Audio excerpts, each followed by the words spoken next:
আজি ৰাতিপুৱাটো আমাৰ এনেকৈ আৰম্ভ হ'ল এটা খুব ধুনীয়া মিঠাইৰ পেকেটেৰে। ঘৰৰ মালিকে দি থৈ গ'ল হোলীৰ কাৰণে শুভেচ্ছা জনাই এটা পেকেটত মিঠাই। তাৰপিছতে মই লাগি গ'লোঁ গা পা ধুই এয়া পূজাৰ বাচন মাজিব লৈছোঁ। আজি বৃহস্পতিবাৰ হয়, তো গোটেইখিনি বাচন ওলাই লৈছোঁ।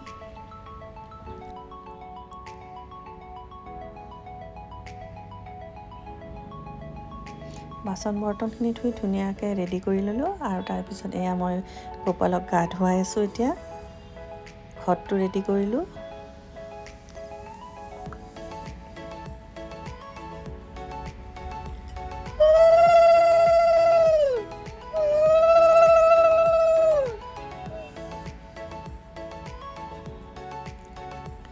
ভগৱন্তই আটাইৰে মংগল কৰক। তাৰপিছত মই ৰন্ধা বঢ়া কামত লাগি গ'লোঁ।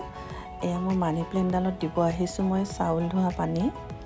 ইয়াৰে পাতবোৰ দেখিছেনে কি ধুনীয়াকৈ লহপহকৈ ডাঙৰ হৈছে। তাৰপিছত এয়া ৰাতিৰ দুটা ৰুটি ৰৈ গৈছিলে।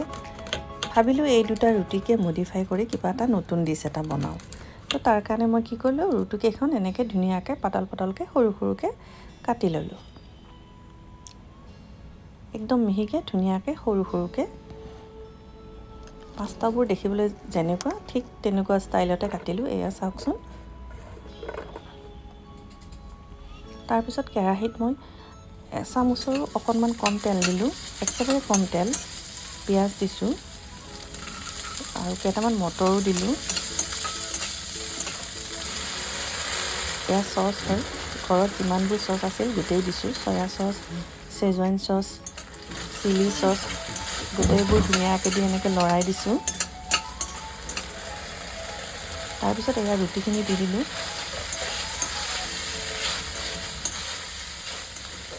সৰু সৰুকৈ এনেকৈ মই গাজৰ, বিলাহী, বিট কাটি লৈছোঁ। তাৰপিছত মই এয়া কেৰাহীত দি দিলোঁ। গোটেইবোৰ একেলগে মিক্স কৰি ধুনীয়াকৈ লাৰি এয়া মই মেগী মছলা অলপ দি দিছোঁ।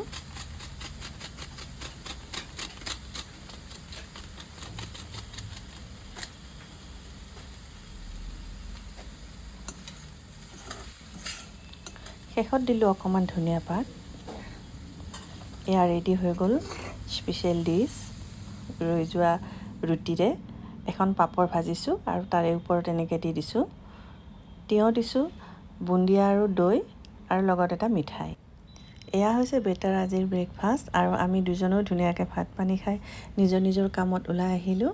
আজিৰ ভিডিঅ'টো ইমানেই। আকৌ লগ পাম নেক্সট এটি ভিডিঅ'ত। তেতিয়ালৈ আহিছোঁ, বাই।